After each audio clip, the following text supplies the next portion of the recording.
Hello,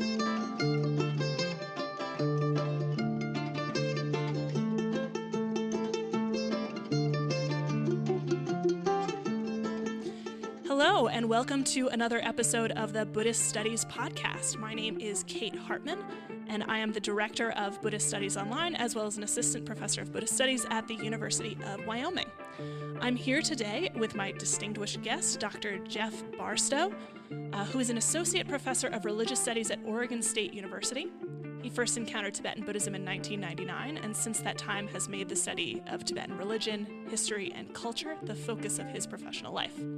For the last decade and a half, he's focused his research on the history and practice of vegetarianism on the Tibetan Plateau, as well as questions about how animals were viewed, how they were treated or eaten, and what that tells us about Tibetan Buddhism, as well as Buddhist ideas of animal ethics more broadly.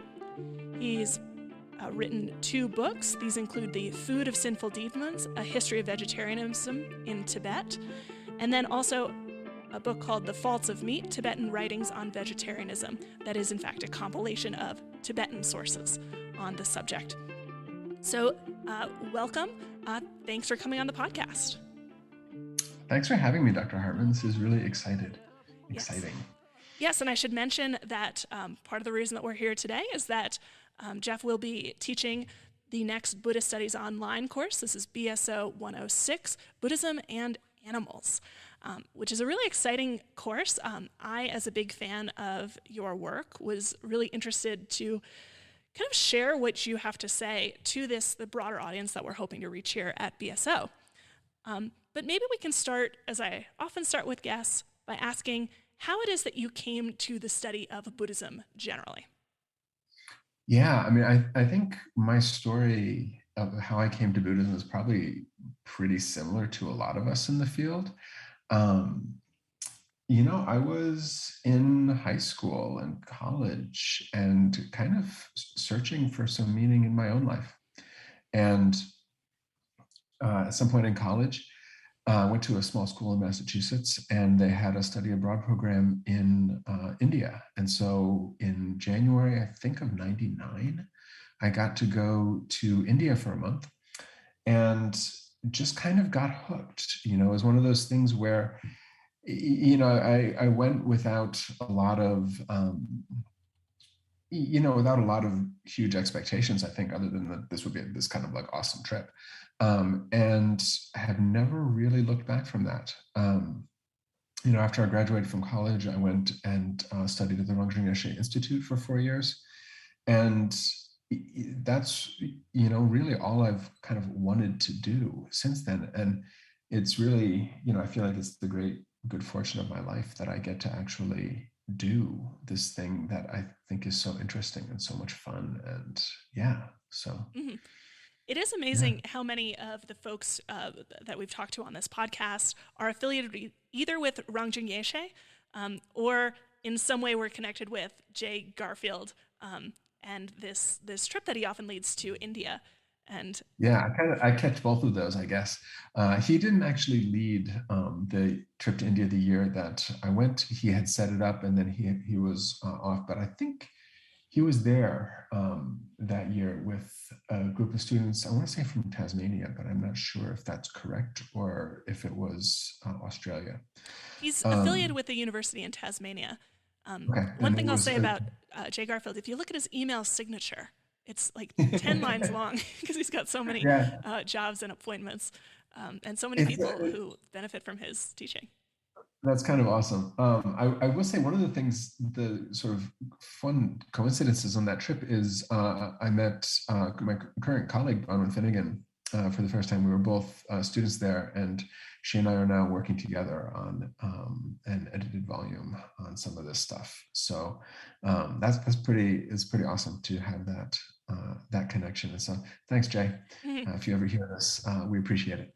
Yeah, and the other theme is that we see here again and again is like the importance of travel and of encountering these traditions that maybe you sort of were initially interested by reading a book or something like that, and then you encounter it on the ground and you say, wow, this is so much more interesting than what I found in the book sometimes, and also it makes me just want to learn more.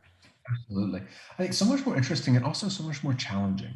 I think part of what hooks me, and I think a lot of us on, on the travel side, is you read the book and it seems very straightforward. And, we'll talk about that here today, because I think that's also the case with questions like vegetarianism. If you read the book, it seems pretty straightforward. And then you go and you're in a culture, okay, not quite so clear, right? So I think there's a lot of that goes on as well. Yeah. You'll appreciate this story. So, listeners, Geoff and I actually have known each other for many years. I did my undergraduate at the University of Virginia, where Geoff was at the time a PhD student. And honestly was one of the few to give me a realistic picture of what a future in academic Buddhist studies looked like, which I am forever grateful to. But this is a story of my first class that I ever took on Buddhism was Curtis Schaefer's Buddhism in Fiction and Film as a J-term class. And one of the interesting things was that, so I had come in having read exactly one book on Buddhism, so I thought I was pretty smart in the way that undergraduates will often think themselves pretty smart. I had it all figured out.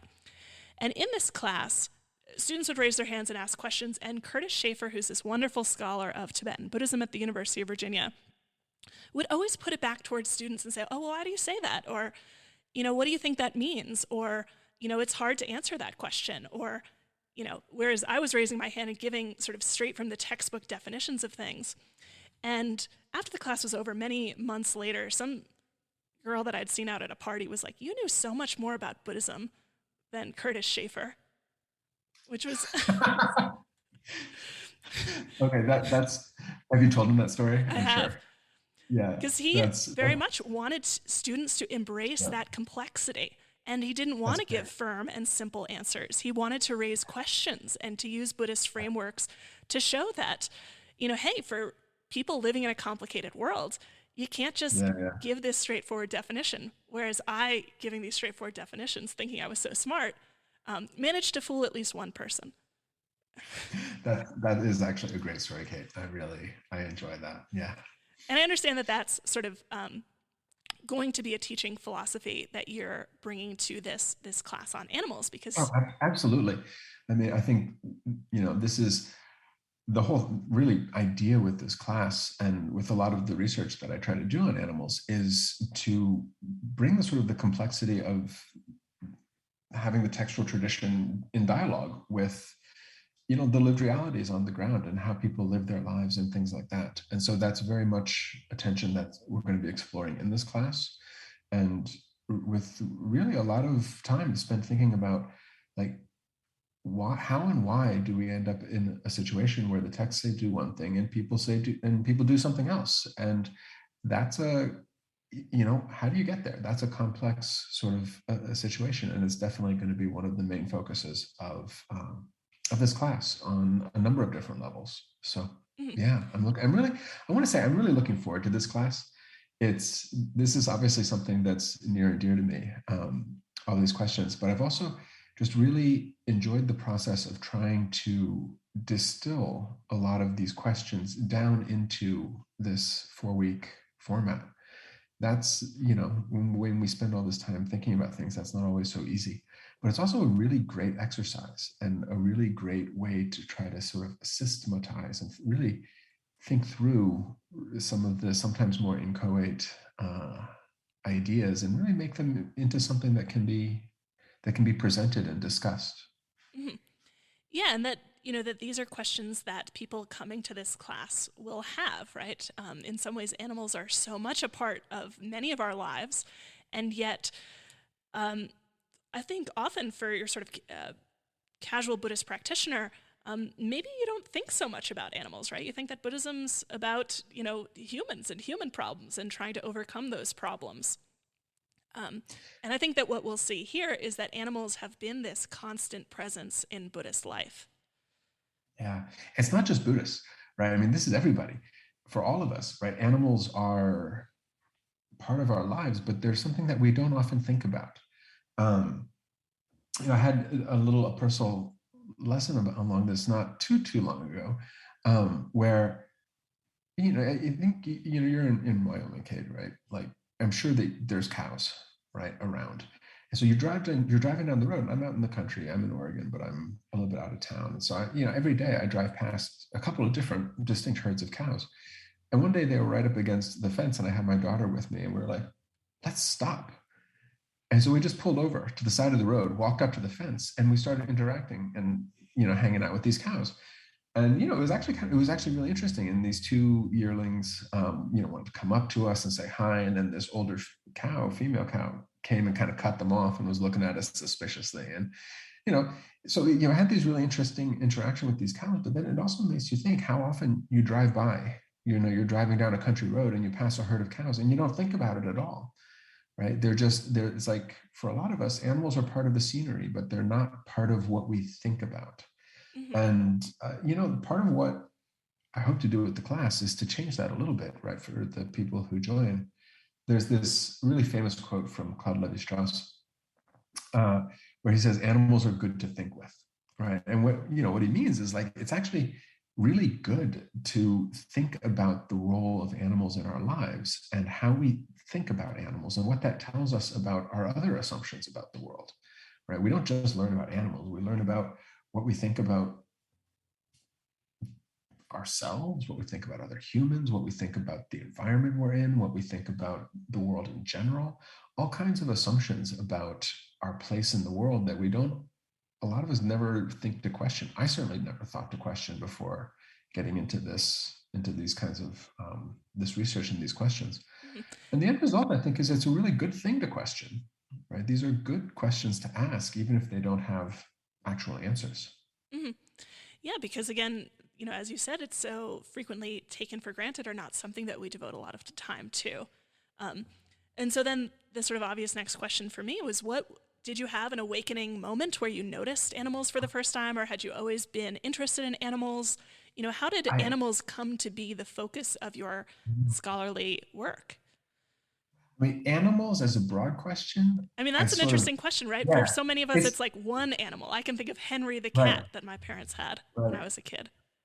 I did. So the short answer to this is, or the longish answer is yes and no, right? Animals as a category of analysis, I came to through being interested in vegetarianism, right? So it really, the first things I was interested in were vegetarianism, and then that sort of eventually segued into these questions of, what does it mean to be an animal? What is this whole human animal binary? And what on earth how do we support that in any kind of sensible way, right? But I was working with Curtis, the aforementioned Dr. Curtis Schaefer. He was my advisor at UVA, and I had a whole other project, which I can barely remember, that I was working on. It had something to do with the Mani Kabum and notions of kingship in Tibet. And I mean, it was an interesting enough project on its own right. But I was then one day I was reading The Words of My Perfect Teacher, the Padmakara translation of Patrul Rinpoche's famous text. And I'd been vegetarian myself for several years at that point, something like 4 or 5 years. And so it was a piece of my identity, right? And it was a piece of my religious life. But I also had lived with Tibetans for a long time and knew that most Tibetans ate meat, right? And that vegetarianism was not the norm at all in the Tibetan cultures that I had been living in at that point. And so I read these passages in The Words of My Perfect Teacher where Patrul Rinpoche is speaking negatively about meat eating. And that, like, just those couple of lines in there, all of a sudden I had this moment of like, wait a minute, right? Is this the only place in like Tibetan Buddhism where anyone talks about vegetarianism? And if not, where else did it show up? And why have I never heard about this? And why, and so on and so forth. And so it was really just, and I was just reading it for my own edification, right? It wasn't a research kind of reading. And so that really was like the moment that sparked this whole intellectual odyssey that been going on, because it's one of those things where as soon as you start to look for it, you realize it's all over the place. And, I just never thought to look. And so I hadn't known about it. But once you start to look, the texts are everywhere. And, there's dozens, if not hundreds of texts that discuss this question of meat eating. Clearly, it was something that was a live issue for a lot of people throughout Tibetan history. And that doesn't mean they came to the same conclusion. And that's actually one of the things that's beautiful about it, as something to both to study and then also as a lens to think about Tibetan religion more broadly. It's because this was disputed, right? People had different opinions, they didn't agree. And that meant that they wrote about it and they talked about it and they argued with each other. Mhm.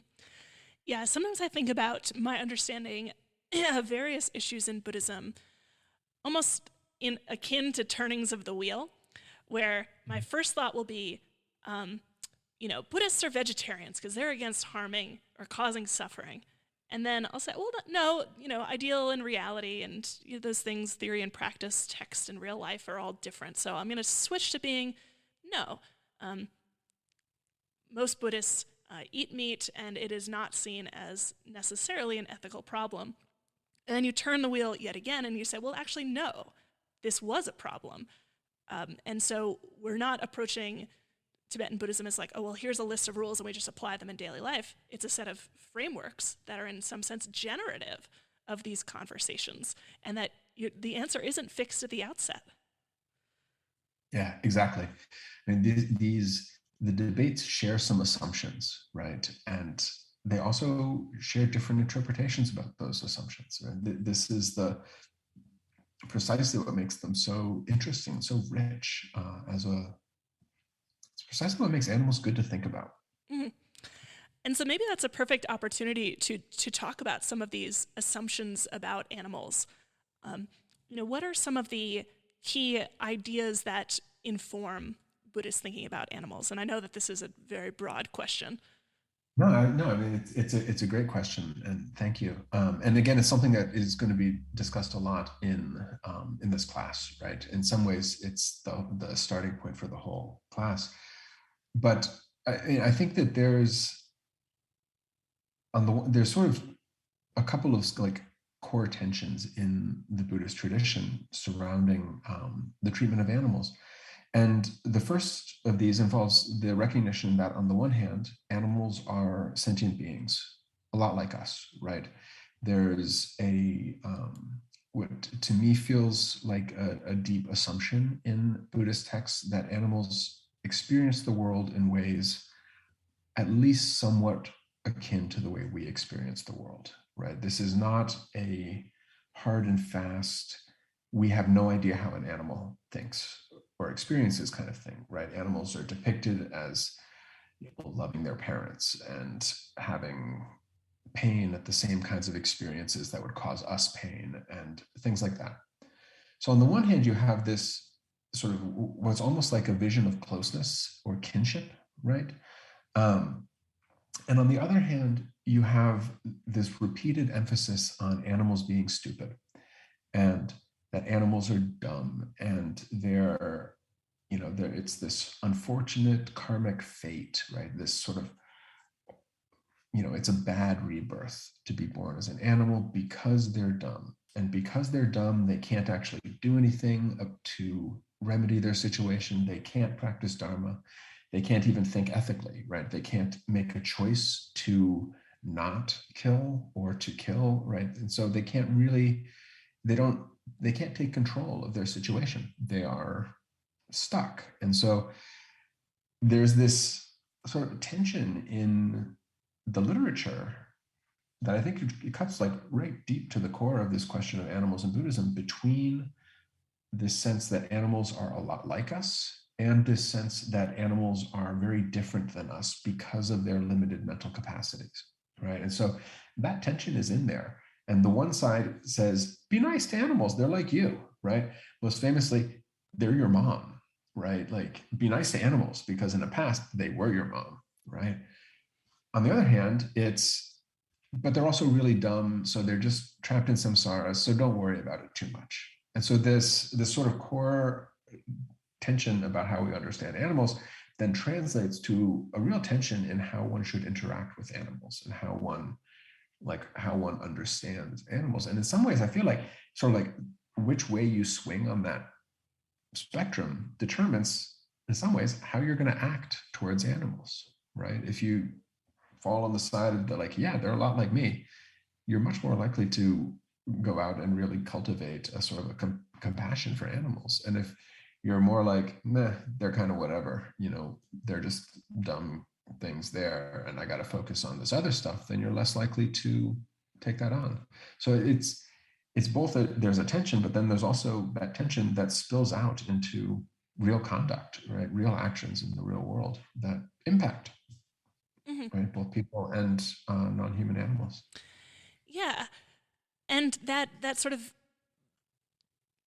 cleavage of animals being like us, but being not like us, it shows, again, how potent these discussions are for thinking along with Buddhists, learning from Buddhists. And, Yeah. One of the questions that I sometimes have, because, I'll teach sort of Buddhism to undergraduates, and I'll teach, okay, these are the 6 different realms of rebirth, and you have the gods, you have the demigods, you have the humans, the animals, hungry ghosts, and hell beings. And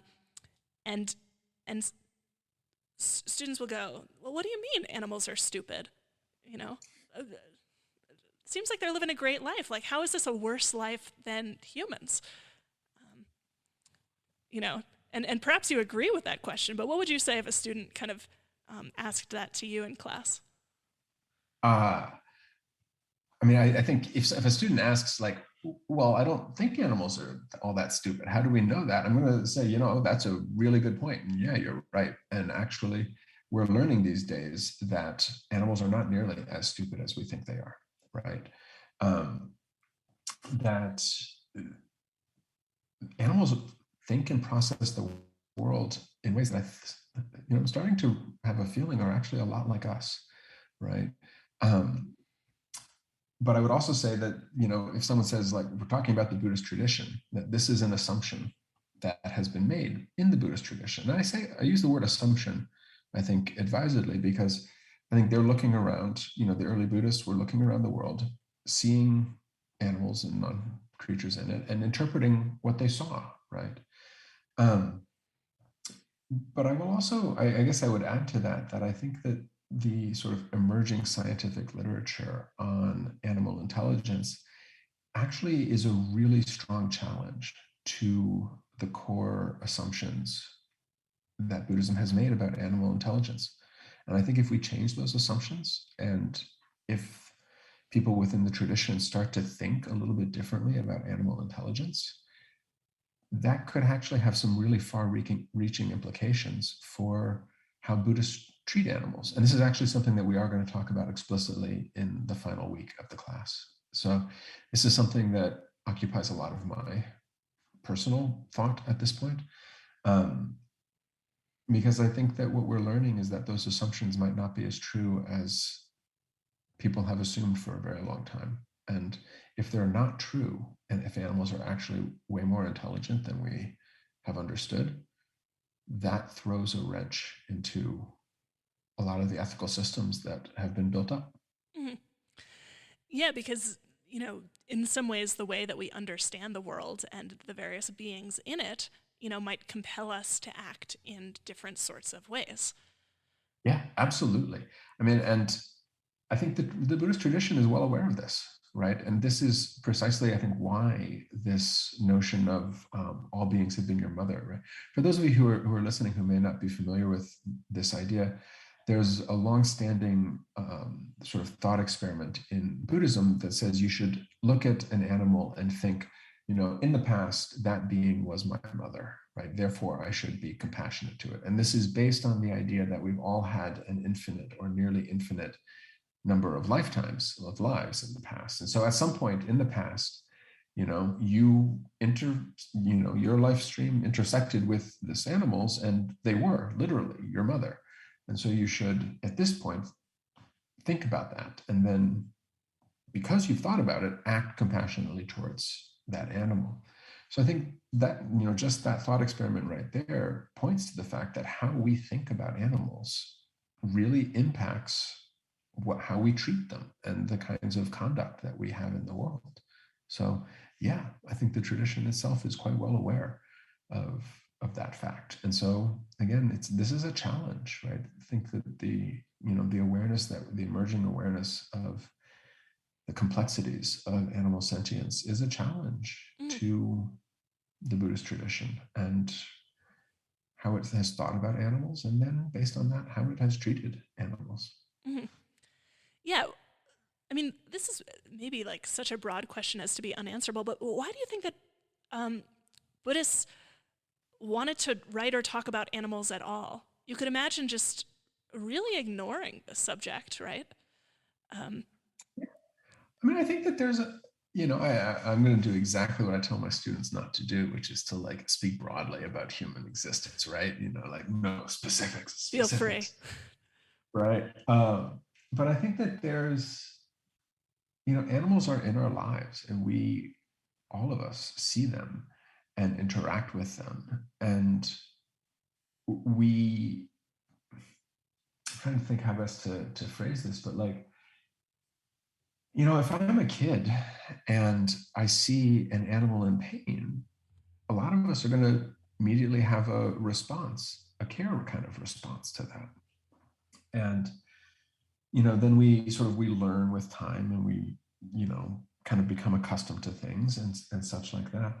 But I think that some level of that challenge remains for a lot of us. And so, and the question is, why do Buddhists think about this? I mean, I don't know, right? Mm-hmm. Why exactly any particular Buddhist decided to think about animals. And I'm really specifically thinking about why any particular Buddhist decided to think about vegetarianism. But I think that there's a core tension around these issues, especially when you're in a tradition that prizes nonviolence and is so explicit about non-harm as a virtue, right? And you walk down the street every day and you pass an abattoir and you see the butcher doing their work.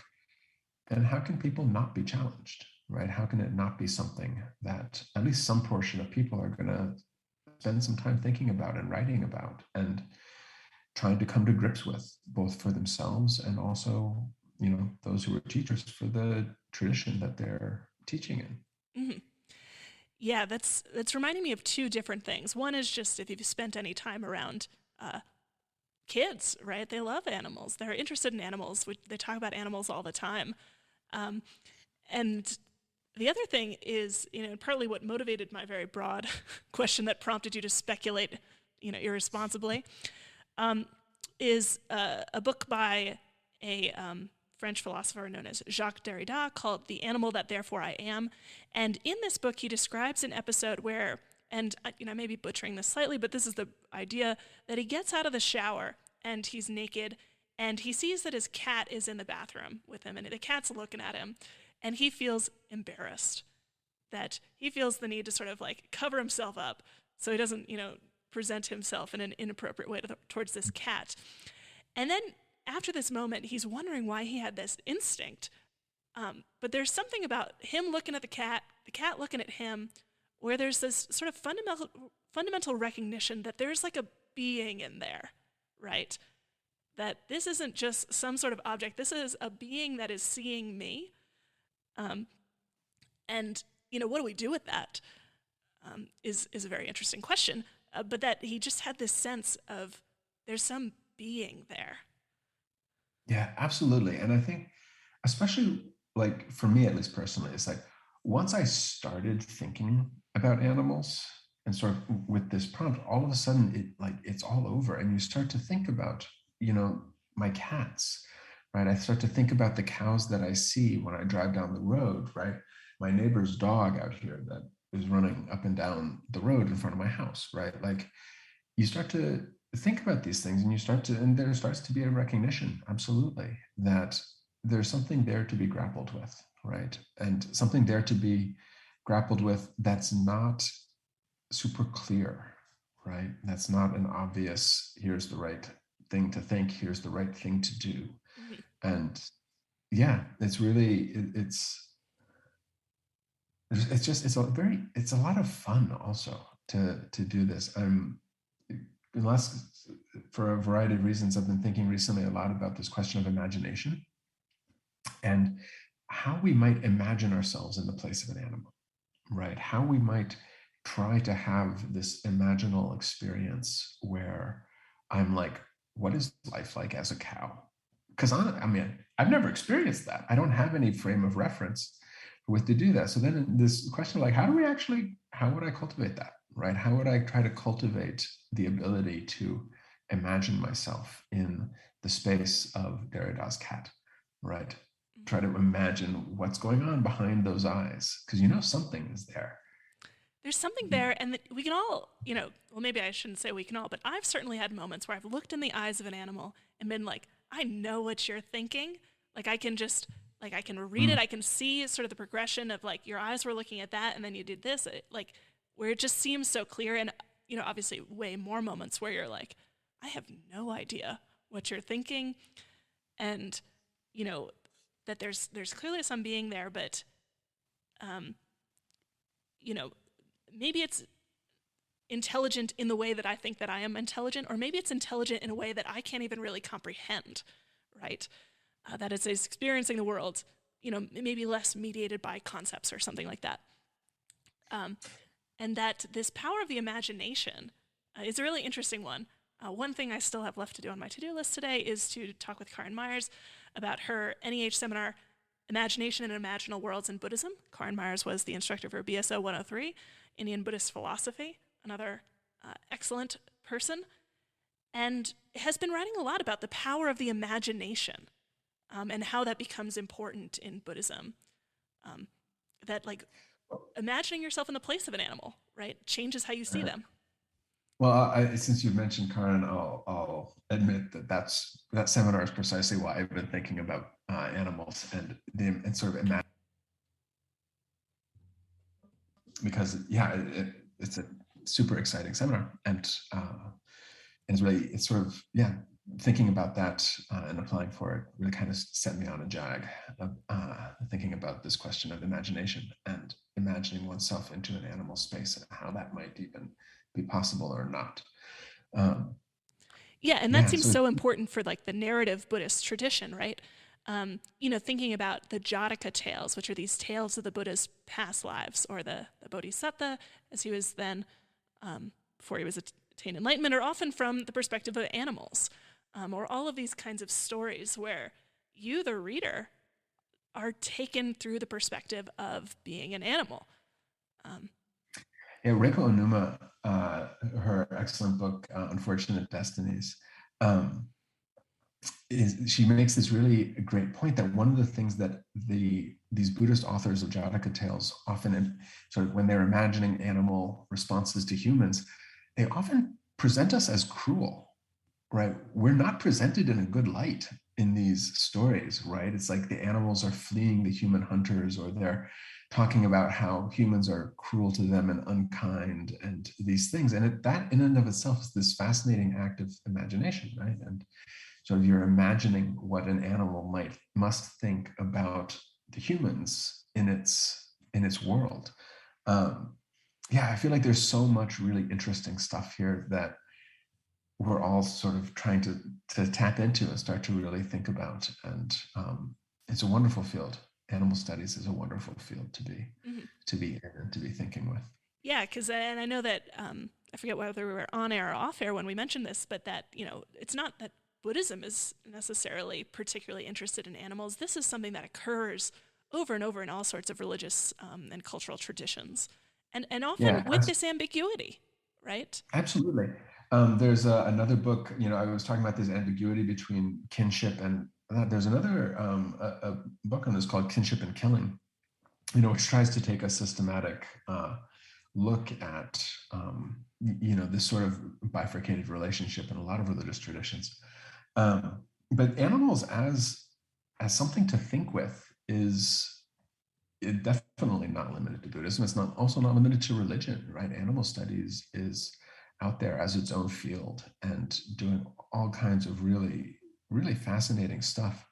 Only some of which I'm aware of, and that only because of the limits of time. There's so many things that I see that I would love to read, and so little of it that I actually get to. Mm-hmm. Yes, and I'll link to all of these books in the show notes of the podcast, so feel free to check all of these out. But yeah, your comment about not being able to do all the reading one wants to do is, I think, familiar to all of us. And it reminds me that when Janet Gyatso, who is also interested in Buddhism and animals, has taught this animal ethics class, Buddhism and Animal Ethics, that she'll assign students to do what she calls animaling, which involves going and really like watching an animal for a while. And sometimes even that's just YouTube clips or something like that, but like really paying attention to what an animal is doing and trying not to insert yourself too much, which of course is very difficult, but just this notion of paying attention to animals. And sometimes she'll say like, I've heard Janet say things like this, like, oh, better to just watch a cat for an hour than to read that book. That's awesome. I didn't know she did that, but that's really great. My thing, I told you the story about how we stopped to watch the cows. I've been really preaching this to like my friends and colleagues and students around here, like, just go, and it's actually totally okay. Like somehow it never occurred to me that I could just stop on the side of the road and hang out for 10 minutes with the cows. And it's kind of awesome to just watch. And, you pay enough attention to start noticing the cows. And there's a couple around here that I feel like I'm starting to get to know. And it's a very cool thing to just sit and be with animals. Mm-hmm. Yeah, I saw a moose recently. I was out cross-country skiing and got to see a moose in the woods. And of course you just stop because you don't want to make the moose angry or, disturb it, because also you realize up close they're real big. And yeah, just sort of watching for a little while we made sure that sort of he knew where we were, just like, how do we resolve this situation without getting anyone all spooked? I'm kind of jealous. I've never seen a moose. Come to Wyoming. Yeah, well, I'd like to. A couple of years ago, I was hiking and I got to spend about a half an hour basically in the middle of a herd of mountain goats. And it was similar because you're just sort of standing there kind of having this amazing experience while also thinking, those horns are really pointy.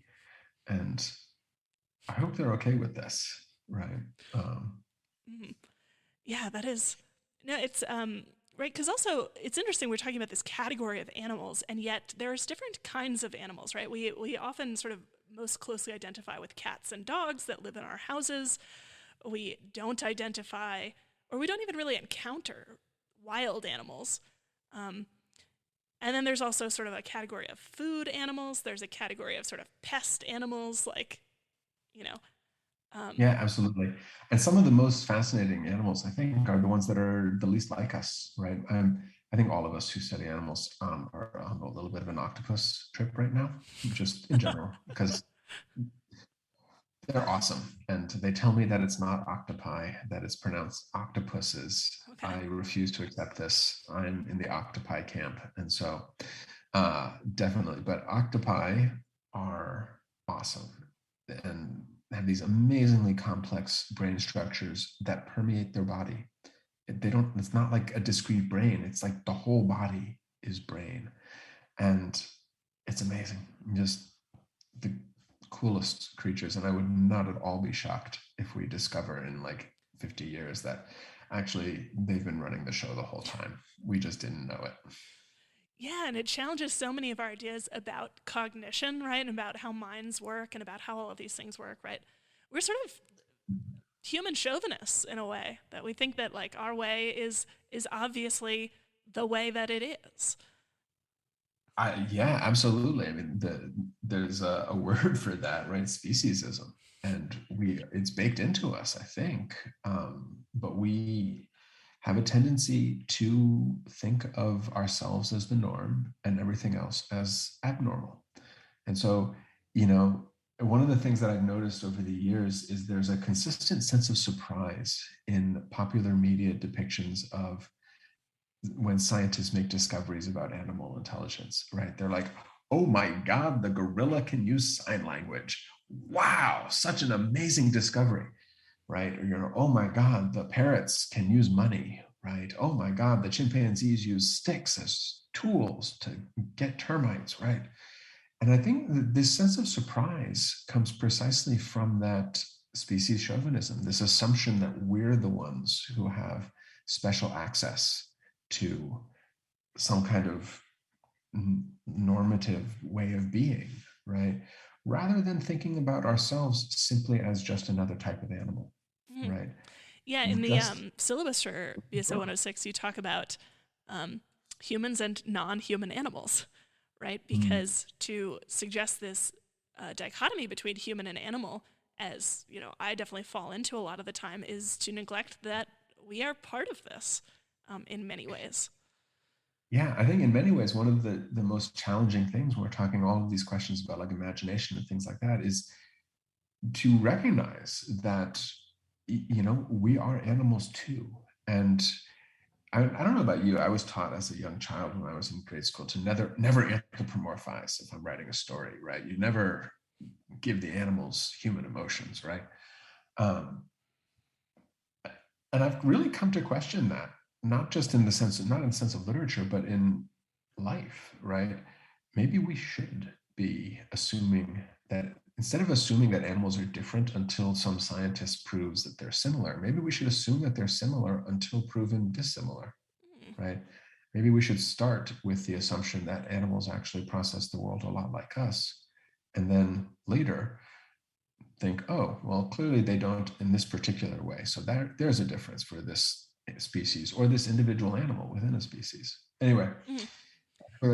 I feel like I'm starting down some tangents, Well, we've but jumped into the they're really fun ones. when we introduced the sort of Buddhist assumption, as you put it, that animals are kind of like us in that they feel pain and they suffer, but unlike us in that they're stupid. We veered off into saying, well, animals actually aren't maybe that stupid, which Yeah. is a fascinating conversation and one that students will encounter in Module 4. But I maybe will we say, could reel it before we back go to towards this question of, right, so if Buddhism has these kind of foundational assumptions about animals, you know, the naive question then is to say, well, why aren't all Buddhists vegetarians? You know, we've set up that that's not the yeah. case, but why aren't all Buddhists vegetarian? Yeah, I mean, and I think there's the simple answer and the complex answer. And you know, the simple answer is okay, maybe not that simple, but it seems very clear that the Buddha never mandated vegetarianism and doesn't seem to have really encouraged it. So there was not a strong, as far as you know, as far as we can tell, there does not seem to have ever been a strong sort of like core vegetarian practice within the early tradition, right? That people could have built on.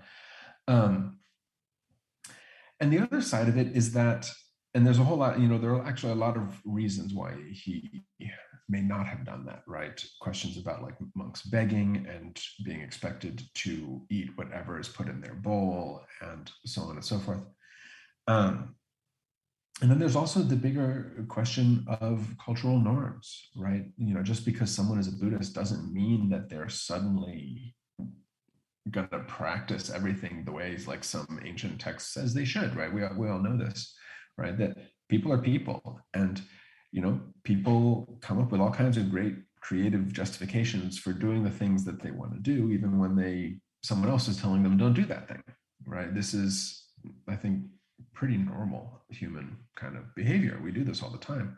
And so I think that there are actually a whole lot of reasons. And, you know, in my work, especially in Food Sinful Demons, I get into a lot of these reasons within the Tibetan context. And so I start, you know, trying to actually isolate different particular threads of why people might not have been vegetarian. And then I, you know, talking about questions of like medical assumptions about, you know, the medical need for meat, questions of, you know, economic questions, questions about, you know, the environment and what other kinds of foods are available.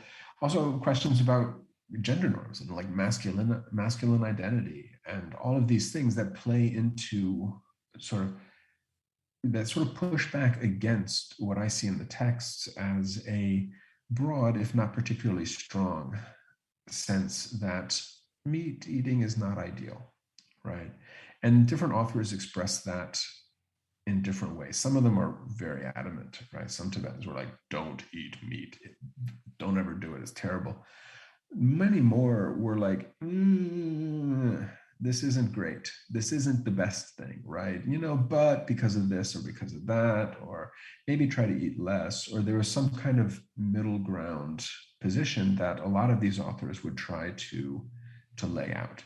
And so, all of that kind of looks at meat negatively, but then that gets counterbalanced by these other cultural forces that see meat in a positive light. And so what's a person to do, right? And people, like I said, they had arguments and debates, and really, like, sometimes really vehement debates about, how do we handle this? What should I do? What should my students do? Should I insist on vegetarianism or not, right? Or, how do we do this, right? And so this was I don't really know exactly what to say other than to say this was a live question for a bunch of people. And most of them, we know from experience, ended up continuing to eat meat, right? That was where people landed. And you can see these negotiations ongoing. I'm imagining someone listening to this and being like, oh, I feel kind of guilty. I eat meat. You've explained sort of logical reasons why maybe I shouldn't, but, I still do. And I will, out myself as someone who is mostly vegetarian, but I have 3 exceptions. When I'm a guest at someone's house, when I'm traveling, and then third is when it's free. And this is a rule that came when I was a graduate student, particularly because sometimes you'd go to a talk and it was like, well, will I either have this like chicken sandwich or will I have 3 bags of potato chips? And right, that, even these like health arguments about what the body needs, right? There's still very much things that we'll talk about or do, and especially if an institution isn't making good, healthy vegetarian meals available. Yeah. And you're going to sit in for an hour and a half long talk on a couple of bags of potato chips. Right. I am vegetarian, right? But Yeah. part of that is also a result of my privilege and the fact that I can do that. And I try, when I talk about vegetarianism, I try to really not push it on people, because everybody's coming in a different place, right? We're all like, none of us are perfect. I'm not vegan, right? I had a quesadilla for lunch, right, with lots of cheese in there. And there's room for improvement on my side. I don't want to try to present vegetarianism as this morally superior thing, because we're all in a different place. And and one of the things I will say that I personally quite like about the Buddhist or the Tibetan Buddhist take on meat eating is actually that flexibility, right? We come in English, we have this term vegetarian, right, or vegan, and they're like these predefined diets, and it's like you are or you aren't, right? Do you apply this label to yourself or not? And that's actually not how, at least most of the pre-modern Tibetan texts describe it. Instead, they simply phrase it as a negative. Instead of saying, oh, this person adopted vegetarianism, they'll say, oh, from like the time he was 18 on, he didn't eat meat, right? Which puts this, to my mind, I think gives it a different emphasis. And it's a slightly more flexible emphasis, right? It's an emphasis that says, look, we're trying to say that there's some negative ethical connotations around eating meat, but also real life. And when you go to your aunt's house and she gives you some food, okay, right? Like the emphasis is not on some kind of purity test, like, do you live up to the strictures of this predefined diet, but rather, are you trying to do what you can to cause less harm? And for me, at least, I find that to be a way more appealing vision for vegetarianism than this sort of sense of like, honestly, kind of purity, right? This sort of like, do you purely adhere to this rigidly defined diet or not? So from my side, at least within the Buddhist tradition, I think that there's actually a good bit of room for flexibility and a whole lot of room for not judginess. Mm-hmm. Yeah, so BSO 106 won't just be 4 90-minute videos of you lecturing people to No, berating them? BSO 106 will not just be 90-minute videos of me lecturing people on why they should be vegetarian. In fact, there will not be any minutes of video of me lecturing people on why they should be vegetarian. What we will be doing is looking at a lot of really interesting sort of cases and issues. And it's not all about vegetarianism either, right? We're going to be looking at sort of some of the other practices. I'm thinking specifically of like life ransoming, in Tibetan, where an animal is an animal destined for the butcher is bought by somebody and then released, or otherwise their life is sort of ransomed, right?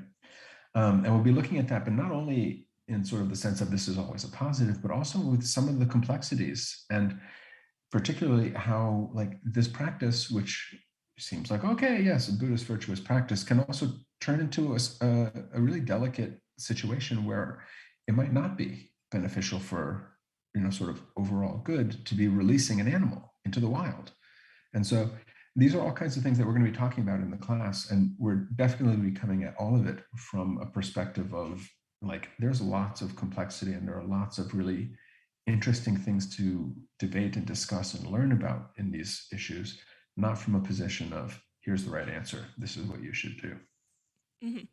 Yeah, more, again, this idea of taking perhaps a set of frameworks or orientations, but then looking at specific cases and kind of building out from there. Yeah, absolutely.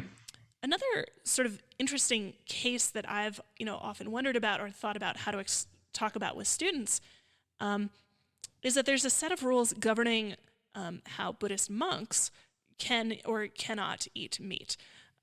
That you can if it's offered to you, but not if you suspect that it has been killed specifically for you, and not if you've seen it be killed. And there's certain sort of orientations of thinking about it. And so, first, perhaps one question is to, flesh out my description of that. And then the second thing that students will ask about when we read these Vinaya rules is, isn't it just as ethical, like, let's say you buy something and you get something and you didn't see it killed. At some point of the chain it was killed, so logically there's that. But the Buddhist distinction does make a difference between whether you saw it be killed or not. And how do we make sense of those? Yeah, the rule you're thinking about is the rule of threefold purity, right? Namson Dakpesha. And it's like one of the core rules surrounding meat eating. And it in itself involves this really intense and kind of fascinating tension. One of the sort of most famous Tibetan vegetarians, Shabkar, his commentary on this rule was like, look, that made sense when monks lived in India and went around and begged, right? In that case, you would have a monk who might theoretically, would walk up to a householder's door, and the householder would have no idea that this monk was coming, right? And so that monk arrives unannounced. The householder is like, okay, sure, I'm cooking something over here. I'll give you a couple of handfuls. Gives the monk some food from his own dish. The monk goes on his way. Now, if that dish had meat in it, yeah, the monk would be completely separate from the karmic responsibility of the death of the animal, right? The animal was killed prior with no knowledge that the monk was coming, right? The monk was not in any way connected to the actual death of the animal. And so in that case, Shabkar says, yes, that is meat with threefold purity. And yes, if that's what you've got, you can eat it without fault. But then what Shabkar says is, but look at us in our monasteries, right? We go to the shop, to the butcher shop, and we buy it and we say, oh, the butcher didn't know I was coming, so they didn't kill it specifically for me, right? But Shabkar is like, but look, they killed that meat for somebody, and it doesn't matter exactly which, they kill the yak because they know that monks will come to buy the meat, right? So this sort of, how does one interpret threefold purity, is actually a real cause of debate in Tibetan literature surrounding vegetarianism. And when I was doing fieldwork, this was often one of the questions I would ask. Is I would simply, if I was interviewing someone, I'd say, what does threefold purity mean? And then, you get these really different interpretations where some people would say, oh, that means it's acceptable to eat meat that has died a natural death. That's the kind of like one extreme end of the rule of threefold purity. It's like if an animal has died naturally, completely disconnected from any human action, then that's acceptable, right? Okay, sure, right? Versus someone else who's like, oh, as long as I don't know that this specific animal was specifically slaughtered at my request, then it has threefold purity, no problem, and I can eat it. And like both of those are active interpretations, both in Tibetan textual sources, but also then among contemporary people. And there's no consensus, right? This remains a point of debate. Mm-hmm. Yeah, and I'll post this. This is from the Majjhima Nikaya 55.5, which explains this rule at some more length. But essentially, when it is not seen, not heard, and not suspected that the living being has been slaughtered for the bhikkhu, for the monk. Yeah. This is also that text is included, or at least my translation of the Tibetan version of it is included in the class. So excellent! Yes. We'll be reading it. And it's an interesting question too, right? Because in some ways, I think about our modern food system where, if I go to the store and I pick up a package of something, it's so disconnected from the animal, right? That you can kind of willfully pretend not to know where it came from. And yeah, I mean, I think that definitely, that kind of experience that you're talking about, where you go and there's, a chicken breast under saran wrap and such, is in some ways very reminiscent of this rule, and at least of how this rule is often interpreted. And there's a strong sense, and I've often actually been told this by Tibetans, that sort of the more distant you are from the death of the animal, the better. So it's not just interpreted, not just in terms of threefold purity, but also then in terms of age. Like meat from an animal that died a while ago is kind of better, or it feels like there's more distance between you and the death of the animal, and so it's a little bit like more okay than meat from an animal that was slaughtered yesterday. Mm-hmm. It's an interesting kind of way of processing and thinking about some of these distinctions. Mm-hmm. And it's an interesting sort of flip of the orientation that perhaps I've certainly heard from some folks. My students here in Wyoming, lots of them hunt or fish for fun. And so in some sense, they'll say, it's better for me to actually go and kill this animal, to take the responsibility for ending its life myself if I'm going to be the one who's going to eat it. At least, have some, don't let other people do your dirty work. Do it yourself. And if you do it skillfully, you can minimize suffering, in some capacity. And so some of my students will say, hey, hunting is so much better than buying meat in a grocery store because, because of the conditions that animals are kept in terms of our factory farming system. And, it is a very sort of different orientation. It is. It actually reminds me, though, of when I was a student at Rangjung Yeshe. I was taking a class with Khenpo Sherab Sangpo, and someone asked a question about buying slaughtered meat, right? Buying meat from the butcher, and whether that was better than killing an animal yourself. And I had never thought about vegetarianism in Tibet before. This was at least a decade before I started any of my dissertation work, and it only becomes an interesting story, in retrospect. But the Khenpo thought for a moment, and then he said, I think that's wrong. And this was clearly him stating his own opinion, not like a canonical account, right? And he said, because if you think about it, when you buy meat from a butcher, all you're doing is involving the butcher in your own bad action. So really, it feels worse. And so this was the Khenpo's response. And, it made sense at the time, but in retrospect, I realized it's actually a really interesting and honestly kind of unusual position to take. I've seen stuff like that in a couple of more sort of classical texts, but not that many. Yeah, and it's, I mean, just the notion that this Khenpo Hachiko kind of off book to answer this question suggests that he didn't necessarily have like, well, here's the answer, like I'll just lay it out.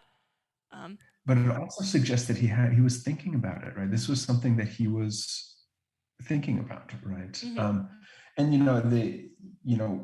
again, in retrospect, when I learned about a little bit more about his background, he had studied for a long time at Lorangar in Sichuan, and which was actively discussing these questions at the time. So clearly this was something that would have been live in his world. And so, yeah, it makes sense that he's thinking about it. But yeah, this was clearly something that was, yeah, like I said, a live issue in his world and something he was thinking about. Mm-hmm. Yeah. And it does, it seems significant that like there is a difference, but to look in the eyes of an animal that you're killing, right? There is something significant to that action, in a way that could go both ways. But to be the one that takes the sort of life from something, and I think there's a reason that people No, I debate about think this sort of thing. you're absolutely right. And I will also just say in my own personal anecdotal experience, I've had a lot of really good conversations with hunters, right? People who have that experience that you're talking about, and who, whether it's because of that experience or not, have thought about it, right? Have really put some time and energy and thought into these ethical questions that we've been talking about. Whereas a lot of people, when you just buy it under saran wrap in the store, you don't really think about it, right? It's another ingredient, one ingredient among many for your evening meal, rather than something that you really take the time to think through. And yeah. Yeah. But so this rule of threefold purity is something that governs the way that monks can eat meat or interact with animals in that particular capacity.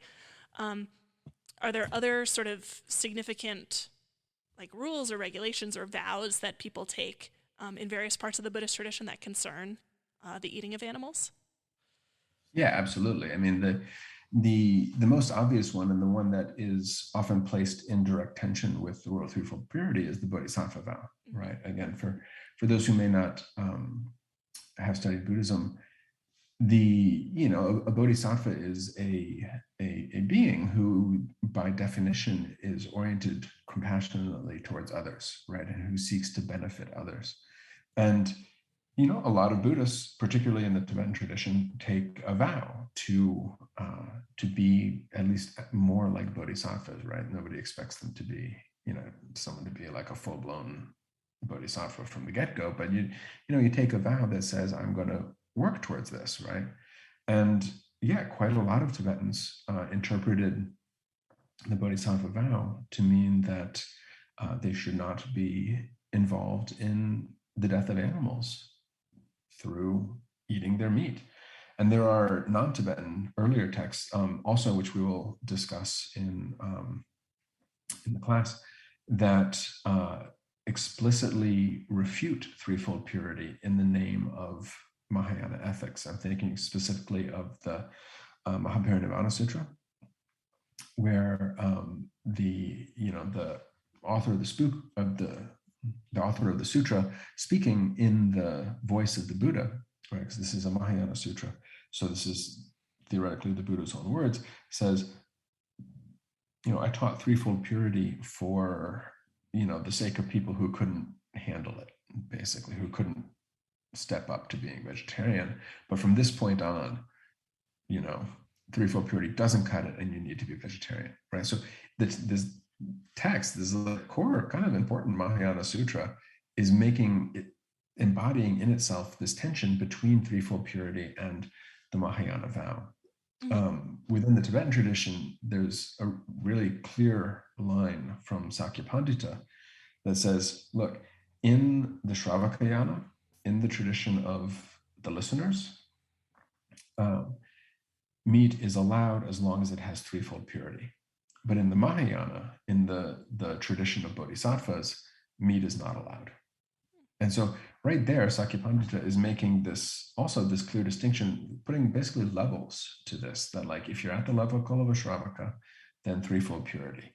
But if you're at the level of a bodhisattva, or perhaps even the level of an aspiring bodhisattva, then no meat. And so that's already a tension. And then that gets complicated again by this question of tantric samayas. And tantric samayas are a complicated topic, right? These sort of tantric vows. And we're not actually going to get into them a lot in the class in 106. I'm always happy to discuss questions, right, if people have them. But the tantric samayas also have a very complicated relationship with meat, where there's an expectation that people will eat some forms of meat in particular kind of ritual contexts as a particular type of practice, right? So this is all stuff that we'll discuss in 106 in a lot more detail. But there's some really competing perspectives within the tradition on whether or not someone should eat meat. And I think one of the things that's so interesting about that is simply the fact that points to the sort of the difficulty of coming up with any kind of concrete plan, like any kind of concrete, like, here's the rule, do it like this. It's like, no, you got to balance a whole lot of stuff, and you have to make a decision for yourself about what you're going to do. Mm-hmm. Yeah, and that there is this, flexibility, and maybe flexibility and vows sounds like a weird combination, but that different people are at different parts of the path, and that different kinds of actions are appropriate to different sorts of people who are at different points on the path. And that makes it difficult. I'm teaching Intro to World Religions right now, and so I have like a week and a half to talk about Buddhism, and my students want answers. And of course, I spend that whole class sort of deconstructing the idea that we can have any, firm or simple answers about any of these sorts of things, and that this notion that, religious traditions give us frameworks to think about that are generative of problems that prompt more thinking and reflection and discussion is more true than any sort of set of rules. They hate that.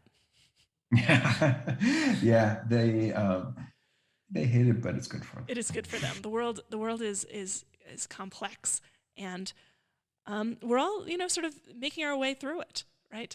And we're looking into the eyes of animals and wondering how it is that we can understand them, live with them, live for them.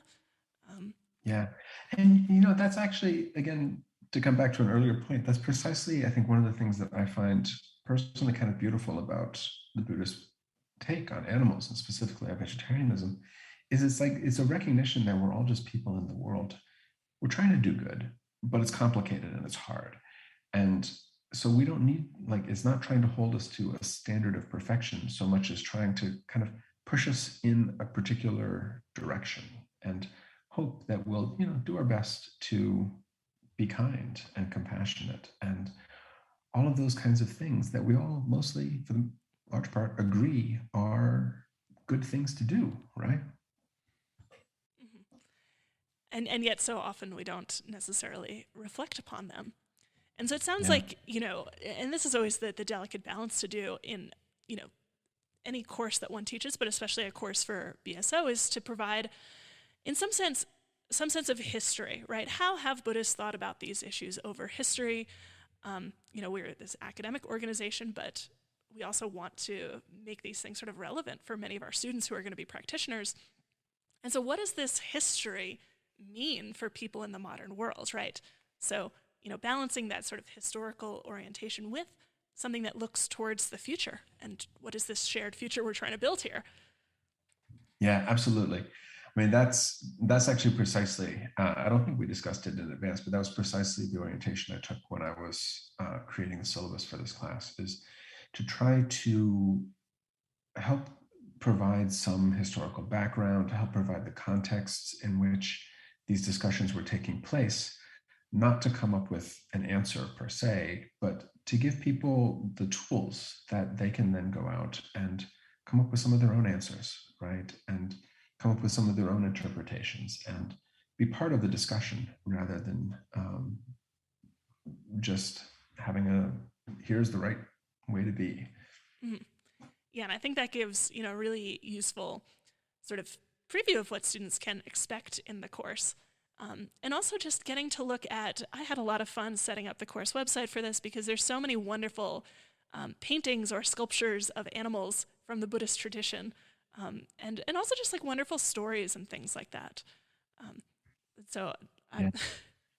I've often had this dream of doing an analysis of like Tibetan Thangka paintings that feature animals and looking at it to see like what do the expressions on these animals tell us about how what the painter thought about animals, right? Trying to kind of like read the paintings and things like that. 'Cause I've seen some amazing depictions of animals in Buddhist art, some of which are so expressive, these like lively faces and eyes that just have thought, right? And have a life there.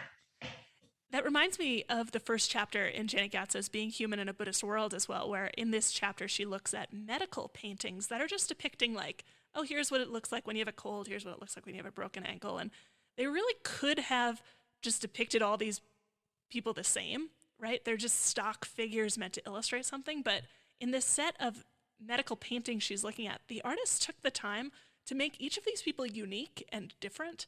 And it seemed like they were clearly working off real life in some capacity, that the people have uniquely different expressions. And, she builds this whole argument about what that means for the vision of the human.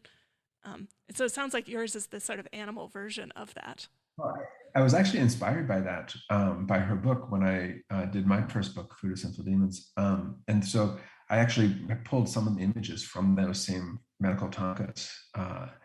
And some of them are kind of amazing. Like there's this picture of a butcher, right? And he almost got fangs.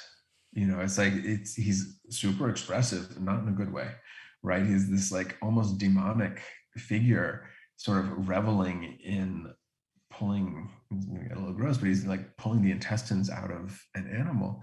And then the animal is there, and the animal has this sort of like this expression of woe on their face. And, clearly the artist had opinions about these kinds of things. So yeah, it was actually precisely because of Janet's work in Being Human in a Buddhist World that I sort of got started on thinking about animals in paintings. And yeah. And animals as individuals instead of, again, we've come back to this category of the animal, right? Is in many ways obscures so much. And so what would it mean to see an animal as an individual, as having a personality, as having a unique sense of being in the world? Seems connected to that sense of imagination as well that we were talking about before. Absolutely. But so we should wind down because I want to let you get off to the many things that you have to do. Thank you for taking so much time to chat with us. But if I could ask one... It's been my pleasure. Thank you. Thanks. I know I always love when we're having these conversations, and at a certain point I stop looking at my notes and just sort of have a conversation with an old friend. But if I could ask you maybe a very silly question to end on, if you could be reborn as an animal, which animal would you pick? This is the hardest question of the whole podcast. I'm going to quote my betters. I don't know if you're familiar with the author Edward Abbey. No. Wrote some wonderful books about the desert Southwest. He used to say he wanted to be reborn as a buzzard because he could just fly around lazily in the sky and wait for his food to die. That is not the direction I thought you were going to go in. I thought I predicted a more cuddly direction, perhaps. But there's nothing uncuddly about a buzzard. They are very, very cool. Okay, maybe not cuddly, but they are very cool. Very cool. Yeah, when you said there's nothing uncuddly, I was like, I can think of a few things, but very Okay, cool. they're not cuddly, but they are cool. Yes, and serve an important function. And yeah, they, Absolutely. you know, again, Totally. they're not killing things. They're waiting for it to die. That's actually a pretty They're good really- ethical And they orientation. get to fly around in the sky all day and think of the views, right? Like they just Conjure a mood as well. I'll go with buzzard for lack of any forewarning of that question, and thus not having thought about it. We won't, That's you the know, first we one. can't, and therefore we won't hold you to it, you know. Okay, yeah, there you go. I appreciate that. Yeah. But yes, again, thank you again to Dr. Geoff Barstow for talking with us here on the Buddhist Studies podcast. Thanks to all of you for listening, and I'll see you next time. 江多黄牛也不养个真就彻底，且等你心白。